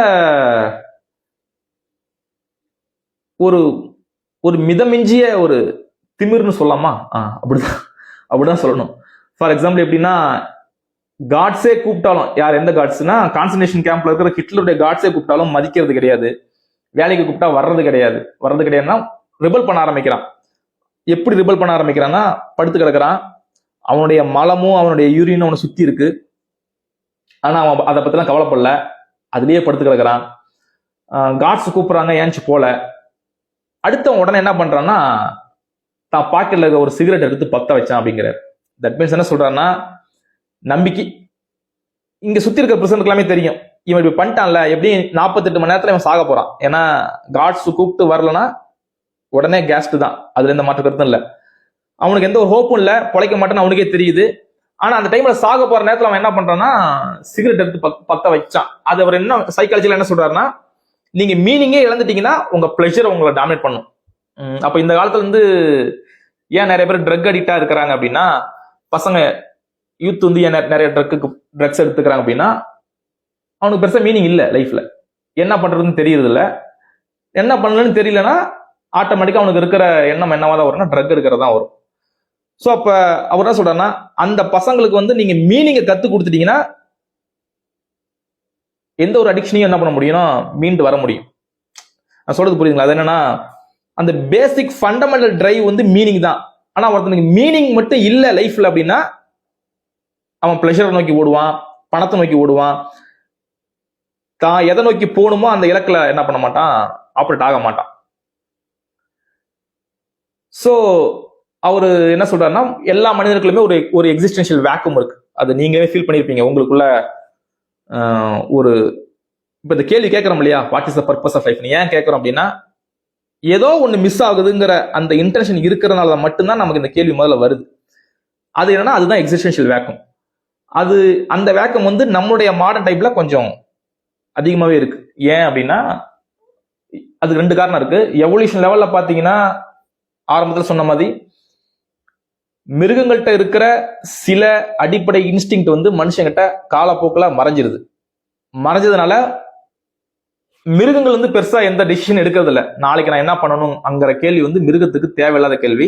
ஆனா மனுஷனுக்கு வந்து அது ரொம்ப முக்கியமான கேள்வி. மனுஷன் வந்து நாளைய பத்தி யோசிக்கணும், இப்ப வாழ்ற மொமெண்ட்டை பத்தி யோசிக்கணும், அடுத்த ஒரு மணி நான் என்ன பண்ண போறேங்கிறத பத்தி யோசிக்கணும். ஒவ்வொரு டைமும் நம்ம டெசிஷன்ஸ் எடுத்துக்கிட்டே இருக்கணும். இந்த டெசிஷன் மேக்கிங்கிறது வந்து ஸ்ட்ரெஸ்ஃபுல்லான விஷயம். அந்த விஷயம் வந்து நம்மளை விட மிருகத்துக்கிட்ட கம்மின்னு சொல்லலாம், இல்ல இல்லவே இல்லைன்னு கூட சொல்லலாம். மிருகத்துக்கு வந்து அதை பத்தி கவலை கிடையாது. ஸோ இது வந்து டெசிஷன் எடுக்க வேண்டிய கட்டாயத்தில் நம்ம என்ன பண்றோம்னா இருக்கோம். இது வந்து ஒரு பிரச்சனை நமக்கு. 2வது பிரச்சனை என்னன்னா, ஒரு நாம என்ன டெசிஷன் எடுக்கணுங்கிறத வந்து காலங்காலமா எதுதான் நிர்ணயித்திருந்ததுன்னா சமுதாயம் நிர்ணயித்துக்கிட்டே இருந்தது. சமுதாயம்னா ரிலீஜனா இருக்கட்டும், ட்ரெடிஷனா இருக்கட்டும், நீ இதை நோக்கி போ, இதை பண்ணு, இதை பண்ணாதங்கிற பவுண்டரிஸ் வந்து நம்முடைய கலாச்சாரம் வந்து செட் பண்ணிக்கிட்டே இருந்தது. ஒரு 4000 5000 வருஷங்களா மனித இனத்துல வந்து இது ப்ரிடாமினண்டா இருந்துட்டு இருந்தது. தற்காலத்துல வந்து அந்த வேல்யூஸ் எல்லாமே குறைய ஆரம்பிச்சிருச்சு. நாம பார்த்துருப்பேன், தெரியும். ஏன்னா இப்ப ரிலீஜனை பத்தி யாரும் மதிக்கிறது இல்ல, ட்ரெடிஷன் பத்தி யாரும் பெருசா எடுத்துக்கிறது இல்ல. சோ அதனுடைய வேல்யூ சிஸ்டத்துல வந்து நம்ம முனைப்பு காட்டாததுனால அது சொன்ன விஷயங்கள் தப்போ ரைட்டோ அது அடுத்து. ஆனா அட்லீஸ்ட் ஏதோ ஒரு விஷயத்த பண்ணுனா சொல்லிச்சு இல்லையா, டைரக்ஷன் அது கொடுத்தது இல்லையா, அந்த டைரக்ஷன் கூட இப்ப இந்த காலத்துல வாழ்ற மக்களுக்கு இல்ல. அப்ப அவனை வந்து என்ன செய்யணுங்கிறதுக்கான இன்ஸ்டிங்க்ட் உனக்கு கிடையாது, இதை செய்யான்னு சொல்றதுக்கு ட்ரெடிஷனும் கிடையாது. அவனுக்குமே என்ன பண்றதுன்னு தெரியவும் கிடையாது. அப்படிங்கிறப்ப அவனுக்கு இருக்கிறது முன்னாடி இருக்கிறது 2 ஆப்ஷன் தான். ஒன்னு கன்ஃபார்மிசம், இன்னொன்னு டோட்டலிட்டேரியனிசம். கன்ஃபார்மிசம்னா வேற ஒன்றும் கிடையாது, நம்ம பக்கத்துல இருக்கிறவன் என்ன பண்றானோ அதையே நானும் பண்றேங்கிறதான் கன்ஃபார்மிசம். கன்ஃபார்ம் பண்றேன் நான் அவங்ககிட்ட, ஏன்னா எனக்கு எதுவும் பண்றது என்ன பண்ண எனக்கு தெரியல, அட்லீஸ்ட் இன்னொருத்தன் பண்ணிட்டு இருக்கான், நான் அதையே என்ன பண்றேன், ஃபாலோ பண்ணிக்கிறேன். அது வழியா வர்றதுதான். வீடு வாங்கணும்னு சொல்றாங்களா, வீடு வாங்கிக்கிறேன். இந்த வேலைக்கு போனாதான் நல்லதுன்னு சொல்றாங்களா, நான் அந்த வேலைக்கு போய்க்கிறேன். இந்த குரூப் எடுத்து படிச்சாதான் நல்லா இருக்குன்னு சொல்றாங்களா, நான் அதை படிச்சுக்கிறேன். ஸோ எல்லாமே சமுதாயத்துக்கு ஏற்ற மாதிரி நம்ம கன்ஃபார்ம் பண்ணிக்கிட்டே நம்ம வாழ்றோம். அது வந்து கன்ஃபர்மிசம். இன்னொன்று என்னன்னா டோட்டாலிட்டேரியனிசம். அது என்னதுன்னா வேற ஒருத்தர் நமக்கு சொல்லணும் நீ இதை பண்ணுன்னு. பண்ணு மீன்ஸ் அடிமைத்தனத்துல. எப்படி சொல்றது, ஒண்ணு அடுத்தவன மாதிரி நம்ம வாழ ஆசைப்படுறோம், இல்லைன்னா அடுத்தவன் சொல்றதை கேட்டு வாழ ஆசைப்படுறோம். அவ்வளவுதான். இந்த 2 ஸ்டேட்ல தான் இப்ப பெரும்பாலான மக்கள் வந்து இருக்கிறாங்க. இந்த ஸ்டேட்டை இன்னும் இன்க்ரீஸ் பண்றது எதுனா நம்ம ரொம்ப அட்வான்ஸ்ட் ஆயிருக்கோம். அட்வான்ஸ்ட் ஆனதுனால நம்மளுடைய டே டு டே லைஃப் வந்து ரொம்ப ஃப்ரீயா இருக்கு. ஆக்சுவலி ஒரு 300-400 வருஷத்துக்கு முன்னாடி மக்கள் பிஸியா இருந்த அளவுக்கு நாம இப்ப பிஸியா இல்லை. ஏன்னா அவங்களுடைய டே டு டே லைஃபுக்கு தேவையான பல விஷயங்களை ஈஸியாக்குற மாதிரி நமக்கிட்ட எந்திரங்கள் இருக்கு. எந்திரங்கள் இருக்கிறதுனால நமக்கு நிறைய ஃப்ரீ டைம் இருக்கு. ஃப்ரீ டைம் இருக்கிறதுனால தான் நம்ம இவ்வளவு என்டர்டைன்மெண்ட்லாம் என்ஜாய் பண்ண முடியுது. ஸோ இப்போ நமக்கு டைம் நிறைய இருக்கு. டைம் நிறைய இருந்தா போர் அடிக்குது. போர் அடிச்சா மனசு யோசிக்க ஆரம்பிக்குது மீனிங்கை பத்தி. ஆனா அதுக்கு நம்மகிட்ட பதில் கிடையாது. அப்ப அங்க ஒரு ஸ்ட்ரெஸ் கிரியேட் ஆகுது. அதை நீங்க பார்த்துருக்கலாம். ஃபார் எக்ஸாம்பிள் இப்ப சில பேர் ரிட்டையர்ட் ஆயிட்டாங்கன்னு வச்சுக்கலாமே, வேலை பார்க்குற வரைக்கும் ரெகுலர் ஆஃபீஸ் போயிட்டே வருவாங்க. ரிட்டையர் ஆனதுக்கு அப்புறம் உங்களுக்கு என்ன பண்ணுன்னு தெரியாது லைஃப்ல. சில பேர்லாம் மறுபடியும் ரிட்டையர் ஆனதுக்கு அப்புறமும் ஆஃபீஸுக்கு போய் கிளம்பி போயிட்டு வெளியே போய் டீயை குடிச்சிட்டு ஆஃபீஸ்ல போய் உட்காந்து பேப்பரை படிச்சுட்டு திரும்பி வரவங்களாம் இருக்கலாம்.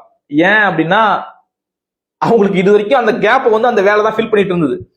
ஒன்ஸ் ரிட்டையர் ஆனதுக்கு அப்புறம் என்ன பண்றதுன்னு தெரியல லைஃப்ல. அதுக்கு அவ்வளவுதான், அவங்களுக்கு பர்பஸ் முடிஞ்ச மாதிரி தான் அவங்களுக்கு கணக்கு. ஸோ பர்பஸ் இல்லை, போர் அடிக்குது.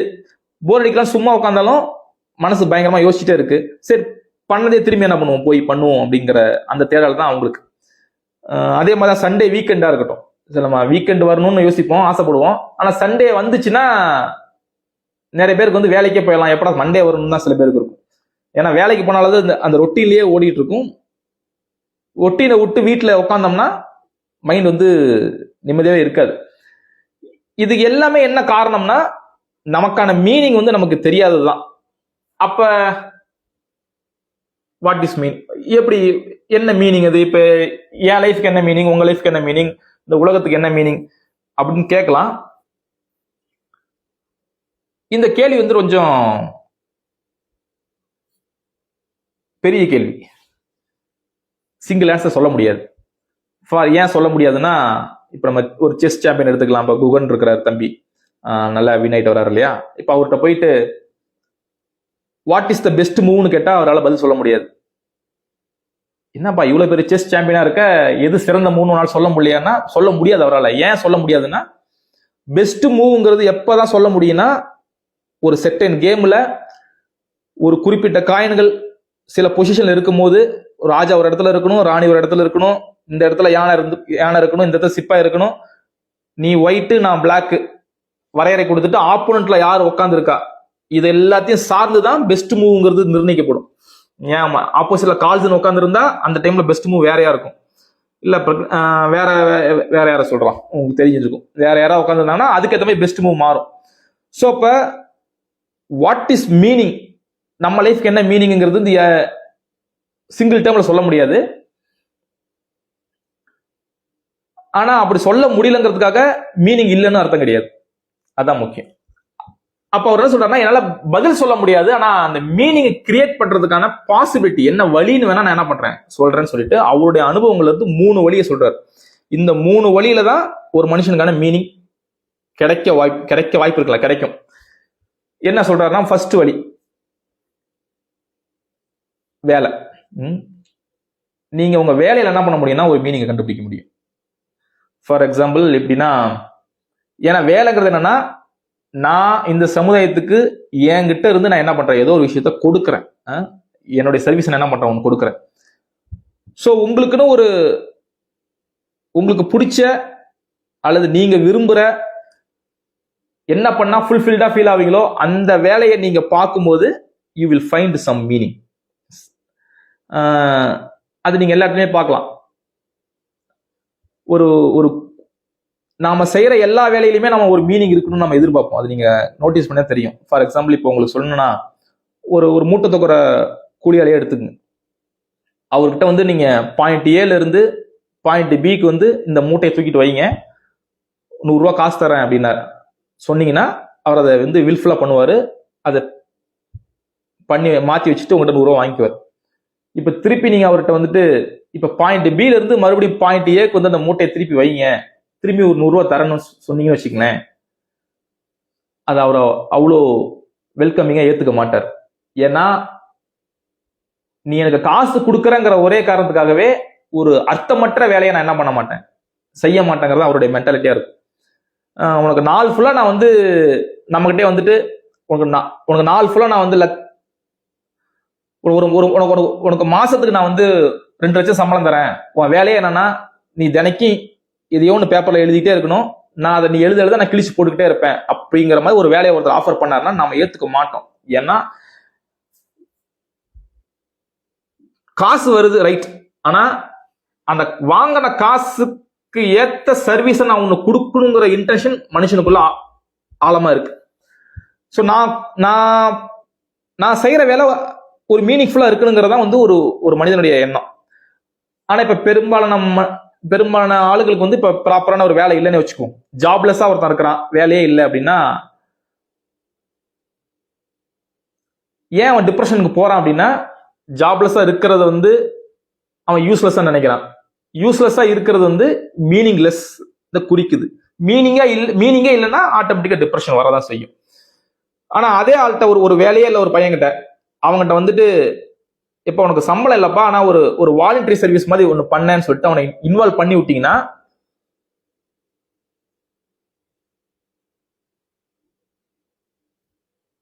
சந்தோஷமா பண்ணுவான்.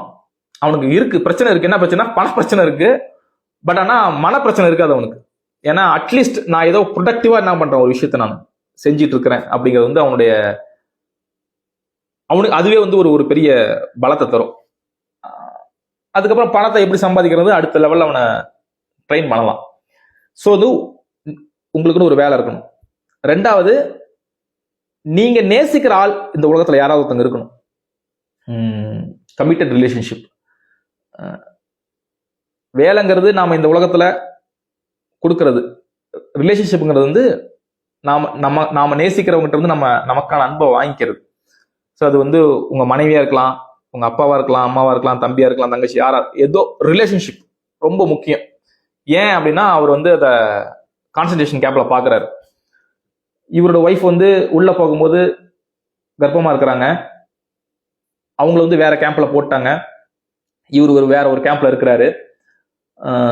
ஆனா சுத்தி இருக்கிறது வந்து அவ்வளோ நரகமா இருந்தாலும் அவரால் ஒரு பாயிண்ட் ஆஃப் டைம்ல தன்னோட மனைவியோட பேசுற மாதிரி அவர் இமேஜின் பண்றாரு.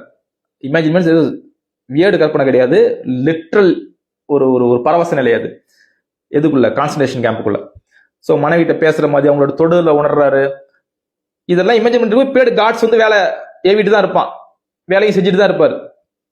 அந்த பரஸ்பர பரிமாற்ற அவங்க ஸ்பரிசத்தை தொடர மாதிரி, அவங்ககிட்ட கான்வர்சேஷன் மேக் பண்ற மாதிரி, நீ எப்படி இருக்குன்னு கேட்கற மாதிரி, இதெல்லாம் ஏன் அவரால் பண்ண முடிஞ்சுன்னா அவரோட மனைவியை நேசிக்கிறார். என் மனைவி வந்து கண்டிப்பா என்ன பண்ணுவேன், இந்த கேம்ப்ல இருந்து ரிலீஸ் ஆகி நான் வெளியே வந்து பார்ப்பேங்கிற நம்பிக்கை அவருக்கு இருக்கு. அவர் என்ன எழுதுறாருன்னா, ஒருவேளை என் மனைவி இறந்துட்டாங்கன்னு எனக்கு செய்தியை சொல்லியிருந்தாலும் என்னுடைய இந்த இமேஜினேஷன் எந்த விதத்திலையும் கட் ஆயிருக்காது. ஏன்னா மியர் பிசிக்காலிட்டியை தாண்டி நான் வந்து ஒரு டிரான்செண்டல் லெவல்ல வந்து நான் என் மனைவியோட உறவாடிட்டு இருந்தேன் அப்படி எழுதுறாரு. தென் அப்ப என்னன்னா அந்த கேம்புக்குள்ள வந்து அவர் வச்சிருந்த அந்த லவ் வந்து அவரோட உயிரை பிடிச்சிட்டு இருக்கு. ஆனா ரிலீஸ் ஆகி வராரு, அவங்க மனைவியை கேஸ் சாம்பர்ல போட்டு கொண்டுட்டாங்க. அவங்க அப்பா அம்மா செத்துட்டாங்க, எல்லாருமே செத்துட்டாங்க. பட் ஆனா இவர் வெளியே வர்றதுக்கான காரணம் என்னன்னா, என் மனைவியை நான் பார்ப்பேன், என் குடும்பத்தை நான் மீட் பண்ணுவேன் அப்படிங்கிற அந்த நம்பிக்கை. ஸோ லவ் லைஃப் கண்டிப்பா உங்களுக்கு இருக்கணும்.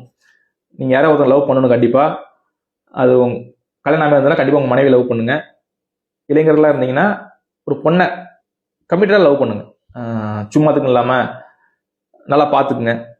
அந்த ரிலேஷன்ஷிப்ல வந்து என்னன்னா உங்களுக்கு you will find some meaning, not for mere sex. Sigmund Freud வந்து செக்ஸ்ன்னு சொல்லுவார் இல்லையா, அவரை பொறுத்த வரைக்கும் ஃபண்டமெண்டல் ட்ரைவ் வந்து செக்ஸ். ஆனா இவர் என்ன சொல்றாருன்னா, செக்ஸை விட ரொம்ப ஃபண்டமெண்டலானது லவ்ங்கிறார். செக்ஸுடைய பை ப்ராடக்ட் லவ் கிடையாது, லவ் உடைய பை ப்ராடக்ட் தான் செக்ஸ். லவ் மட்டும் இல்லைன்னா செக்ஸுக்கு வந்து புனிதத்தன்மையும் கிடையாது, செக்ஸுக்கு வந்து மீனிங்கும் கிடையாது. ஒரு கமிட்டட் ரிலேஷன்ஷிப்ல இருக்கிறவனுக்கு இருந்து பண்ணாதான் அது பேர் செக்ஸ், இல்லைன்னா அதுக்கு பேர் அடல்டரி, ஃபோர்னிகேஷன், அதுக்கு வேற டேர்ம்ஸ் இருக்கு. ஸோ வேலை இருக்கணும், இன்னொன்று வந்து சின்சியரா லவ் பண்ணணும். மூணாவது தான் அவர் ஆஃபர் பண்றது இன்ஸ்பைட், எப்படி சொல்றது, ஒருவேளை நீங்க சஃபரிங்லயே இருந்தாலும் ஸ்டில் அந்த சஃபரிங்குள்ள இருந்து உங்களால மீனிங்கை கண்டுபிடிக்க முடியும் எழுதுறாரு. அதுதான் அவருடைய தியரியே. இதுதான் மூணாவது தியரி தான் ரொம்ப முக்கியமான தியரி. என்ன சொல்றாருன்னா, உங்களால வந்து ஒரு சஃபரிங்ல இருந்து எஸ்கேப்பே ஆக முடியல, மாத்தவே முடியல, அன்அவாய்டபிள் சஃபரிங், இது வந்து வரி ரொம்ப முக்கியம். ஒரு சஃபரிங் உங்களால அவாய்ட் பண்ண முடியுதுன்னா நீங்க கண்டிப்பா அதை அவாய்ட் பண்ணணும். சஃபரிங் வந்து நான் சில பேர் வந்து இருப்பாங்க, சஃபரிங்கை அனுபவிக்கிறதே அவங்களுக்கு வந்து ரொம்ப பிடிச்சிருக்கும், அதை பத்தி அவர் பேசல. ஏன்னா சஃபரிங் அனுபவிக்கிறது உங்களுக்கு பிடிச்சிருக்கு, அது மேசகேஷன்ல போயிடும். மேசகேஷன் என்னன்னா தன்னைத்தானே வருத்திக்கிறதுல சில பேருக்கு சந்தோஷம் இருக்கும், வலி பெயின் வந்து ரசிப்பாங்க சில பேர், அதை பத்தி அவர் பேசல. அது வந்து ஹீரோய்க்கு ஆக்டும் கிடையாது. உங்களால ஒரு சஃபரிங்கை அவாய்ட் பண்ண முடியும்னா அவாய்ட் பண்ணிட்டு போயிடணும். சில சஃபரிங் வந்து அவாய்டே பண்ண முடியாது. ஃபார் எக்ஸாம்பிள், சில பேருக்கு கேன்சர் வந்துடும், 4th ஸ்டேஜ் ஆயிடும், அவாய்ட் பண்ண முடியாது. சில பேரோட ஒய்ஃப் இறந்துருவாங்க, அப்பா இறந்துருவாங்க, அது லிட்டில் ஹெல்லா இருக்கும், சஃபரிங் அவாய்ட் பண்ண முடியாது. ஆனா அந்த சஃபரிங்க்கு மத்தியிலையும் அந்த சஃபரிங்கை வந்து நீங்க என்ன பண்ண முடியும், மீனிங்கா மாற்ற முடியும். ஏன்னா சில பேர்லாம் பாத்தீங்கன்னா இறந்து போன ஒய்ஃபுடைய நினைவா, ஒரு ஒய்ஃபுக்கு கேன்சர் இருந்ததுன்னா அவங்க கடைசியா ஒரு ட்ரை பண்ணி ஒரு கேன்சர் இன்ஸ்டிடியூட் ஸ்டார்ட் பண்ணுவாங்க. நிறைய பேர் பார்த்துக்கலாம், நிறைய ஹாஸ்பிட்டல்லாம் பார்த்துருப்பீங்கல்ல. ஏன் அவங்க பேர் வைக்கிறாங்க அப்படின்னா, அந்த வழியிலிருந்து அந்த வழியை வந்து அவங்க என்ன பண்றாங்கன்னா மேற்கொள்றாங்க. சோ கான்சென்ட்ரேஷன் கேம்ப்ல அவ்வளவு ஹெல்லா இருந்தது, ஆனா அந்த ஹெல்லுக்கு மத்தியிலையும் நாங்க மீனிங்கை கண்டுபிடிச்சோம் அப்படின்னு எழுதுறாரு. அவர் சொல்றது பியூட்டிஃபுல்லான விஷயம் என்னன்னா, கான்சென்ட்ரேஷன் கேம்புக்குள்ள நாங்க ஆர்ட்டை பத்தி பேசணும், அந்த இடத்துல நாங்க மியூசிக்கை பத்தி பேசணும்னு எழுதுறாரு. ஆச்சரியம் தான் அது. ஏன்னா அங்க ஆர்ட் என்ன ஆர்ட் அங்க இருக்க முடியும்? சுத்தி பார்த்தெல்லாம் கிரேவா இருக்கும், வெறும் சேரா இருக்கும், சகதியா இருக்கும், மரணம் தான் இருக்கு அங்க. ஆனா அந்த இடத்துலயும் வந்து நாங்க ஆர்ட்டை பத்தி பேசணும், எங்கேயோ தூரத்துல கேட்கிற மியூசிக்கை ரசிச்சோம், ஜோக் அடிச்சோம். ரொம்ப முக்கியம். ஃபியூச்சர்ல ரிலீஸ் ஆகி போனோம்னா இந்த சம்பவங்களாம் நினைச்சு நாங்க என்ன விதமான ஜோக்லாம் அடிப்போங்கிறத வந்து நாங்க பிராக்டிஸ் பண்ணணும்னு எழுதுறாரு. ஸோ அவருடைய கன்க்ளூஷன் என்னன்னா, உங்க நிலைமை எவ்வளவு சஃபரிங் இருந்தாலும் சரி, நீங்க வில்ஃபுல்லா சூஸ் பண்றது மூலியமா அந்த சிச்சுவேஷனை வந்து மாற்ற முடியாது, ஆனா உங்களை மாத்திக்க முடியுங்கிறாரு. அதுதான் வந்து ரொம்ப முக்கியம். சூழ்நிலைகளுக்கு மத்தியிலையும் நீங்க உங்களை மாத்திக்கிட்டு வாழ முடியும். உங்களால சூழ்நிலையை மாத்த முடிஞ்சா சூழ்நிலையை மாத்துங்க, மாத்த முடியலையா உங்களை மாத்துங்கிறாரு. மாத்த முடியுமான்னா மாத்த முடியும்னு எழுதுறாரு. அதுதான். ஏன்னா நமக்கு வந்து கான்சன்ட்ரேஷன் கேம்ப் போறதுக்குலாம் வாய்ப்பு கிடைக்காது. ஏன்னா அந்த அளவுக்கு வாய்ப்பு கிடைக்காது, மீன்ஸ் எப்படி சொல்றது, அந்த அளவுக்கு ஹெல்ல நம்ம வாழ்க்கையில் அனுபவிக்க போறதில்ல. அப்படிப்பட்ட ஹெல்ல அனுபவிச்சவங்களே மீனிங்கை கண்டுபிடிச்சாங்கன்னா நமக்கு இருக்கிற சஃபரிங்களை வந்து நம்ம என்ன பண்ண முடியும்னா மீனிங்கை கண்டுபிடிக்க முடியும் அப்படிங்கிறதா வந்து அவருடைய கன்க்ளூஷன். சோ அவர் அதான் சொல்றாரு. அவர் வெளியே வந்ததுக்கு காரணம் என்ன, அவரோட உயிரை பிடிச்சிருந்த விஷயம் என்ன அப்படின்னா, அவர் வந்து ஒரு ஒரு முக்கியமான ஒரு சயின்டிபிக் தியரி எழுதி வச்சிருந்தாரு. கான்சன்ட்ரேஷன் கேம்புக்குள்ள வரும்பொழுது அந்த பேப்பர்லாம் பிடிங்கிட்டாங்க, கிழிச்சு போட்டாங்க, காலி ஆயிடுச்சு. அவருக்கு என்ன இன்டென்ஷன்னா, மறுபடியும் அந்த சயின்டிபிக் பேப்பரை என்ன பண்ணணும், எழுதணும். ஏன்னா அவரை பொறுத்தவரைக்கும் என்ன சொல்றாருன்னா, நீங்க பண்ற வேலையை இந்த உலகத்துல நீங்க மட்டும்தான் பண்ண முடியும், உங்களோட இடத்த நீங்க மட்டும்தான் நிரப்ப முடியும். நீங்க ஒரு வேலையை பண்ணாம விட்டுட்டீங்கன்னா அந்த வேலையை வேற எவனாலையும் பண்ண முடியாது. அதே டைப் ஆஃப் வேலையை வேற ஒருத்தன் பண்ணலாம், ஆனா நீங்க பண்ண வேண்டிய வேலையை அது டென்ட் தான், அது அந்த விட்டு போன ஹோல் தான். ஸோ உங்களுடைய இடத்த இந்த உலகத்துல நீங்க மட்டும்தான் நிரப்ப முடியும். அதை நீங்க புரிஞ்சுக்கிட்டீங்கன்னா நீங்க உங்க வேலையை நீங்க என்ன பண்ணுவீங்கன்னா ரெஸ்பெக்டா பார்ப்பீங்க. ஸோ அந்த அந்த புக்கை எழுதி முடிக்கணுங்கிறது அவரோட ஒரு வாஞ்சியா இருந்தது. இந்த பக்கம் என் ஒய்ஃபை கண்டிப்பா பார்ப்பேன், என் லவரை மீட் பண்ணுவாங்கிறது வாஞ்சியா இருந்தது. ஸோ இந்த ரெண்டு தான் வந்து அவருடைய உயிரை பிடிச்சி வச்சிருந்தது. அதே தான் மற்ற பிரிசனருக்குமே பார்க்கறாரு. அவங்களுமே கிட்டத்தட்ட இதே தான். சில பேர் சில விஷயங்கள் சாதிக்கணும்னு நினைச்சிருந்தவங்க தான் வெளியே வந்தாங்க. சில பேர் வந்து தன்னுடைய குடும்பத்தை பார்க்கணும்னு விடாப்படியா இருந்தவங்க தான் மீண்டு வெளியே வந்தாங்க. மற்ற எல்லாருமே கேம்ப்ல செத்து போயிட்டாங்க.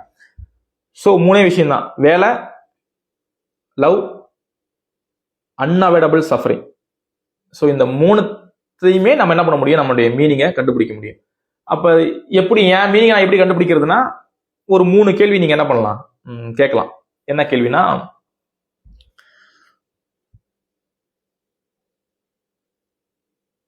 எனக்கு இப்ப நான் வாழ்ற வாழ்க்கை எனக்கு செகண்ட் சான்ஸ்னு நீங்க இமேஜின் பண்ணிக்கணும். ஃபர்ஸ்ட் சான்ஸ்ல நான் கோட்டை விட்டுட்டேன், ஃபெயிலியர் ஆயிட்டேன், எனக்கு கிடைச்ச ஃபர்ஸ்ட் வாய்ப்பை நான் சரியா யூட்டிலைஸ் பண்ணிக்கல, ஆனா அதை திருத்திக்கிறதுக்கு எனக்கு செகண்டா ஒரு சான்ஸ் கிடைச்சிருக்கு. அப்படின்னா நான் அடுத்து என்ன செய்வேன்? இந்த கேள்வி ரொம்ப முக்கியமானது. இந்த கேள்வியை நீங்க உங்க மனசுல நீங்க பாண்டர் பண்றீங்க, யோசிக்கிறீங்க அப்படின்னா you will find your meaning. ஏன் இந்த கேள்வி என்ன பண்ணுது அப்படின்னா, முதல்ல உங்க பாஸ்ட் லைஃபை உங்க மைண்ட்ல ஓட்ட விடும். நீங்க யோசிச்சு பார்ப்பீங்க, நான் என்னெல்லாம் சரியா பண்ணேன், என்னெல்லாம் தப்பா பண்ணேன், எந்த விஷயத்துல இன்னும் சரி பண்ணிருக்கலாம், எந்த விஷயத்துல பெட்டரா நான் வாழ்ந்திருக்கலாம், இது எல்லாத்தையுமே நீங்க உங்க மைண்ட்ல இமேஜின் பண்ணி பார்ப்பீங்க. பண்ணிட்டு இதுக்கப்புறம் எனக்கு இருக்கிற ஃபியூச்சர்ல நான் இதை எப்படி சரி பண்ணலாம் அப்படிங்கிற ஒரு வழியை வந்து உங்க மைண்டே உங்களுக்கு எடுத்து கொடுக்கும். ஆக்சுவலி இது வந்து மீனிங்கை கண்டுபிடிக்கிறதுனா ஒரு வழி. ஏன் சொல்றேன்னா, இந்த கேள்வியில வந்து பாத்தீங்கன்னா ஒரு ஃப்ரீடம் இருக்கு, பிளஸ் ஒரு ரெஸ்பான்சிபிலிட்டி இருக்கு. மனிதனுடைய லைஃப்ல வந்து ஃப்ரீடமும் இருக்கணும், ஃப்ரீடத்தோட சேர்ந்த ரெஸ்பான்சிபிலிட்டி இருக்கணும். வெறும் ஃப்ரீடம் மட்டும் தான் இருக்கு அப்படின்னா அது லைஃபே கிடையாது. அது நீங்க என்னன்னா, வெறும் ஃப்ரீடத்தை மட்டும் நாடி போனவங்க வந்து தன்னுடைய லைஃப் வந்து சிதைவுக்கு நேராக தான் வழிவகுத்திருக்காங்க. ஃப்ரீடம் இருக்க வேண்டிய இடத்துல கண்டிப்பா ரெஸ்பான்சிபிலிட்டி இருக்கணும். இந்த ரெண்டத்தையுமே இந்த இந்த கொஸ்டின் வந்து உங்களுக்கு முன்னிறுத்தும். அதே மாதிரி உங்களோட வயசு 80 வயசுன்னு நினைச்சீங்க, டெத் பெட்ல இருக்குன்னு நினைச்சீங்க. உங்க வாழ்க்கை நீங்க ரிவர்ஸ்ல திருப்பி பார்த்தா, நான் என்ன பண்ணிருந்தா என் லைஃப் வந்து நான் சக்சஸ்ஃபுல்லா ஃபீல் பண்ணுவேன், இந்த ஆங்கிள் யோசிச்சு பாத்தீங்கன்னா உங்களுக்கு வந்து ஒரு ஆன்சர், கண்டிப்பா ஒரு ஆன்சர் கிடைக்கும். ஏன்னா நீங்க இப்ப எனக்கு எது சரின்னு ஒரு விஷயம் பண்ணிட்டு இருப்போம் இல்லையா, நம்ம ஒரு விஷயத்தை நோக்கி ஓடிட்டு இருப்போம். ஆனா அந்த விஷயம் வந்து கண்டிப்பா லாங் டேர்ம்லயும் அது சரியான டிசிஷனா இருக்கணும்னு எந்த அவசியமும் கிடையாது. ஆனா அதை நம்மளால இமேஜின் பண்ணி பார்க்க முடியாது. பண்ணி பார்க்கறதான ஒரே வழி என்னன்னா மரணம் தான். நான் சாகிற நிலைமையில இருக்கேன், என் வாழ்க்கையை நான் திருப்பி பார்க்கறேன், என் வாழ்க்கையில என்ன இருந்தா நான் அதை சக்சஸ்ன்னு நானே கிளைம் பண்ணுவேன். ஸோ இது வந்து ரொம்ப முக்கியமான கேள்வி. ஏன்னா அவங்ககிட்ட வர பேஷண்ட் கிட்ட இந்த கேள்வி அவர் அடிக்கடி கேட்பாரு. ஏன்னா ஒரு லேடி கிட்ட எல்லாம் கேட்கிறாரு, உங்களுக்கு வந்து மேரேஜ் ஆயிடுச்சு, பெரிய பணக்காரன கல்யாணம் பண்ணிட்டீங்க, உங்களுக்கு நீங்க ஆசைப்பட்ட எல்லாமே கிடைக்குது, லக்ஸுரி லைஃப் கிடைக்குது, உங்களுக்கு வயசு 80 ஆயிடுச்சு, உங்களுக்கு குழந்தையே இல்லை, இப்ப திரும்பி பாக்குறீங்க, உங்க லைஃப் நீங்க சக்சஸ் டிஃபைன் பண்ணுவீங்களா இல்ல ஃபெயிலியர் டிஃபைன் பண்ணுவீங்களா கேட்கும்போது அந்த லேடி யோசிச்சு பார்த்துட்டு, எனக்கு எவ்வளவு நான் ஆசைப்பட்ட ஃபுட்டு, ஆபரணங்கள், தங்க நகைகள், செருப்பு எல்லாம் கிடைச்சாலும் எனக்கு குழந்தை இல்லைன்னா கண்டிப்பா நான் என்ன பண்ணுவேன்னா அதை ஃபெயிலியரை தான் டிஃபைன் பண்ணுவேங்கிறதா அவங்களுடைய வெர்டிக்ட். ஸோ அப்ப என்ன பண்ணுவாங்கன்னா, இது வரைக்கும் குழந்தைய பிளான் பண்ணாதவன் குழந்தைய பெற்றுக்க இனிஷியேஷன் எடுப்பான். அதுதான் அந்த அந்த கேள்வியுடைய மகத்துவம். ஸோ அதே மாதிரி நம்ம லைஃப்லயுமே ஃபியூச்சர்ல இருந்து பாஸ்ட பாக்குறோம். அதான் அந்த கேள்வி பண்ற விஷயம். அதே மாதிரி இது இன்னொரு விஷயமா கேட்டு பார்க்கலாம். அடுத்த ஒரு வருஷத்துல நான் இறந்துருவேன் அப்படின்னா நான் என்ன பண்ணுவேன் என் லைஃப்ல அந்த ஒரு வருஷத்துல? ஏன்னா இது என்ன பண்ணுவோம்னா உங்களை வந்து ஃபாக்ல இருந்து வீட்டை எடுத்து கொண்டு வரும். ஏன்னா நம்ம 50 வருஷம் வாழ போறோம்னு நினைச்சாதான் பாத்துக்கலாம், பண்ணிக்கலாம், தள்ளி போட்டுக்கிட்டே இருப்போம் இல்லையா, ஒரு வேக லைஃபே ஓட்டிட்டு இருப்போம். என் லைஃப் வந்து ரொம்ப ஷார்ட் பண்ணிட்டீங்க, ஒரு வருஷம் தான் எனக்கு இருக்கு அப்படின்னா நான் அதுல என்ன பண்ணுவேன் அப்படிங்கிற கேள்வி கேட்டீங்கன்னா உங்களுக்கு வந்து நீங்க மோஸ்டா வேல்யூ பண்ற விஷயத்த உங்களுக்கு வந்து தோணும். ஸோ இதெல்லாம் வச்சு நமக்கான மீனிங் என்ன பண்ணலாம், நாம டிஃபைன் பண்ணலாம். ஸோ இந்த புத்தகம் முழுக்க அவர் நீட்சியோடைய கோட்டை தான் கோட் சொல்லிட்டே இருப்பார். அந்த கோட்டை வந்து கிட்டத்தட்ட ஒரு 4-5 இடத்துல யூஸ் பண்ணிருப்பான்னு நினைக்கிறேன். He who has a why to live for can bear almost anyhow. இது வந்து நீட்சியோடைய கோட்டு. கேட்கறதுக்கு ஒன்றும் புரியாத மாதிரி தான் இருக்கும். ஏன்னா நீட்சியோடைய ரைட்டிங்ஸ் அப்படிதான் இருக்கும். விளக்கறதுக்கு கொஞ்சம் கஷ்டமா தான் இருக்கும். என்னால் முடிஞ்ச அளவுக்கு விளக்க ட்ரை பண்றேன். அவர் என்ன சொல்றாருன்னா, நான் ஏன் வாழணும்னு ஒருத்தன் கண்டுபிடிச்சிட்டான்னா எப்படி வாழணுங்கிறதெல்லாம் ஈஸியாக மேனேஜ் பண்ணிடுவான். ஸோ இந்த ஒய்ங்கிற கொஸ்டின் ரொம்ப முக்கியம். ஒய் கண்டுபிடிச்சிட்டிங்கன்னா ஹவுலாம் வந்து எப்படி அப்படிங்கிறதுலாம் ஈஸி. அந்த ஒய் தான் மீனிங் இல்லையா? என் லைஃப்ல வந்து இதுதான் என் வேலை, இதுதான் என் லவர், ப்ளஸ் எவ்வளோ சஃபரிங் வந்தாலும் நான் அதை என்ன பண்ண போறேன், பாசிட்டிவ் தான் அப்ரோச் பண்ண போறேன். Positive optimism. ஸோ இந்த 3 ஆட்டிடியூடையும் நம்ம வச்சுக்கிட்டோம்னா we can find your meaning. So happiness உங்க கோலா இருக்கக்கூடாது, சக்சஸும் நம்ம கோலா இருக்கக்கூடாது. ஹாப்பினஸ் ஒருத்தன் கோலா வச்சிருக்கான்னா ஏமாந்து போயிடுவான். ஹாப்பினஸும் சக்சஸும் பை ப்ராடக்ட் தானே தவிர எண்டு கோல் கிடையாது. அது ரெண்டுமே பார்த்தீங்கன்னா மீனிங்ஃபுல்லான லைஃப் நீங்க லீட் பண்ணினீங்கன்னா ஓவர் த கோர்ஸ் ஆஃப் டைம்ல ஹாப்பினஸ் கிடைக்கும், ஓவர் த கோர்ஸ் ஆஃப் டைம்ல சக்சஸ் கிடைக்கும். ஆனா சக்சஸையும் ஹாப்பினஸையுமே கோலா வச்சுட்டு ஒருத்தன் ஓடுறான்னா மீனிங் இருக்காது லைஃப்ல. கடைசியில் வெறுமையா தான் ஃபீல் பண்ணுவோம். ஸோ அதுதான் இவர் சொல்றாரு, மனிதனுடைய ஃபண்டமெண்டல் டிரைவ் வந்து not sex, not power, not success, not happiness, not money, meaning. So இதுதான் இந்த life, what is the purpose of லைஃபுக்கான ஒரு க்ளோசர் த ட்ரூத் இருக்கிற ஒரு பதிலா நான் பார்க்குறேன். ஸோ இதை பற்றின உங்களுடைய பெர்ஸ்பெக்டிவ் நீங்கள் ஷேர் பண்ணுங்க. எந்த அளவுக்கு சிறப்பாக பண்ணணும்னு எனக்கு தெரியல. ஏன்னா அது ஃபர்ஸ்ட் லைவ், நிறைய உளறல்கள் இருந்திருக்கலாம். அதை நீங்கள் பேர் பண்ணிங்க, மன்னிச்சிருங்க. எனக்கு வந்து என்னென்னா, நீங்கள் இந்த 3 கேள்வியை மட்டும் நீங்கள் நைட்டு உட்காந்து பாண்டர் பண்ணுங்க, யோசிச்சு பாருங்க. யோசிச்சு அப்படியே கூட தூங்குனீங்கன்னா ஃப்ராய்டுடைய கான்செப்ட் படி கண்டிப்பாக நைட்டில் கனவு வரும். இது ஒருவேளை இந்த ஸ்பீச் உங்களுக்கு தாக்கத்தை ஏற்படுத்தியிருந்ததுன்னா, இந்த கேள்வி நீங்க சீரியஸா எடுத்துட்டு யோசிச்சீங்கன்னா கண்டிப்பா நைட்டு உங்களுக்கு கனவு வரும். அந்த கனவை கண்டிப்பா நோட் பண்ணுங்க காலையில. ஸோ முடிஞ்சதுன்னா நீங்க என்ன பண்ணுங்கன்னா, உங்களுக்கு என்ன பதில் கிடைச்சது, ஒருவேளை கனவு வந்துச்சுன்னா என்ன கனவு வந்துச்சு, அதை வந்து நீங்க எனக்கு டிஎம் பண்ணுங்க, ஏதோ ஒரு வகையில தெரியப்படுத்துங்க. Maybe we can find your meaning. அதே மாதிரி இந்த செஷனை பத்தின 2 பெர்ஸ்பெக்டிவ். ஃபார் எக்ஸாம்பிள் 10 பாயிண்டா பிரிச்சிங்க, 5 அந்த மாதிரி 5 எனக்கு மார்க் போடுங்க. முதல் 5 இந்த கண்டென்ட் முதல்ல உங்களுக்கு எந்த அளவுக்கு யூஸ்ஃபுல்லா இருந்தது, 5க்கு எத்தனை மார்க் போடுவீங்க அதை போடுங்க. 3 இருக்கலாம், 2 இருக்கலாம், 4 இருக்கலாம். 4 பிளஸ் என்னுடைய வே ஆஃப் ப்ரெசன்டேஷன் எந்த அளவுக்கு இருந்தது, புரியல, இன்னும் நல்லா பேசியிருக்கலாம், பதட்டமா இருந்தது, அல்லது அதுக்கு ஒரு மார்க் போடுங்க. 5 பிளஸ் 3 பிளஸ் 3 அல்லது 4 பிளஸ் 2 சம்திங் அந்த மாதிரி காம்பினேஷன் போட்டீங்கன்னா எனக்கு கொஞ்சம் தெரிஞ்சுக்கிறதுக்கு ஈஸியாக இருக்கும். ஏன்னா அடுத்த லைவ் வந்து இன்னும் பெட்டராக பெர்ஃபார்ம் பண்ணலாம். ஏன்னா எனக்கு லைவ் இப்படி இருக்குன்னு நான் எதிர்பார்க்கல. ஏன்னா உங்களோட முகங்களை நான் பார்க்க முடியல ஆக்சுவலி. ஸோ எந்த அளவுக்கு சரியா பண்ணணும்னு எனக்கு தெரியல. Good night.